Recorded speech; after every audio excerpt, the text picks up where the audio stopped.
অহা 30 তাৰিখে ৰাতিপুৱা আমি আৰু এটা নতুন আঁচনি আৰম্ভ কৰিম। বহু ল'ৰা ছোৱালীয়ে চৰকাৰী চাকৰিৰ বাবে পৰীক্ষা দিয়ে। চৰকাৰী চাকৰি সকলোকে দিয়াটো সম্ভৱ নহয়। সেইবাবে ৰাজ্য চৰকাৰৰ হৈ মই ঘোষণা কৰিছিলোঁ যে আমাৰ ডেকা ল'ৰা ছোৱালীখিনিক উদ্যোগ আৰু ব্যৱসায় কৰিবৰ বাবে আমি 2 লাখ টকাৰ এটা নিধি প্ৰদান কৰিম। আৰু খুব ভাল কৰি যদি এই 2 লাখ টকা ব্যৱহাৰ কৰি আমি ব্যৱসায় এটা নিৰ্মাণ কৰোঁ, ভৱিষ্যতে প্ৰধানমন্ত্ৰীৰ মুদ্ৰা আঁচনিৰো আমি সহায় ল'ব পাৰিম বা মুদ্ৰা আঁচনিৰ জৰিয়তেও আমি এই 2 লাখ টকাক আৰু ডাঙৰ বৃহৎ পুঁজিলৈ ৰূপান্তৰ কৰিব পাৰিম। এই প্ৰধানমন্ত্ৰী আমাৰ মুখ্যমন্ত্ৰীৰ আত্মনিৰ্ভৰ অসম আঁচনিৰ প্ৰথম কিস্তিৰ ধন 30 তাৰিখে ৰাতিপুৱা 10 বজাত আমি গুৱাহাটীৰ খানাপাৰা ফিল্ডৰ পৰা বিতৰণ কৰিম।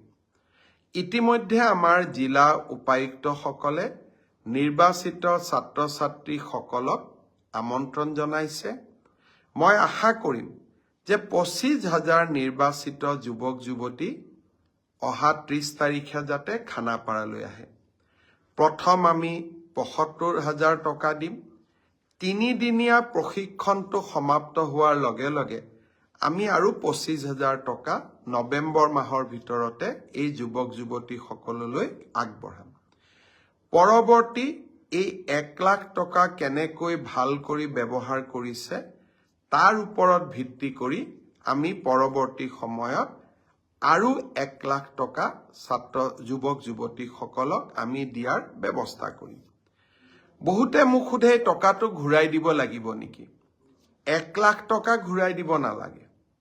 আৰু বাকী 1 লাখ টকাও 3 বছৰ পিছত মাত্ৰ মাহত 5,000 টকাৰ এটা সৰু ইনষ্টলমেণ্টেৰে 5 বছৰ সময় আমাৰ 5,000 কৰি আপোনালোকে লাহে লাহে এই পইচাটো আমাক উভতাই থাকিব পাৰিব।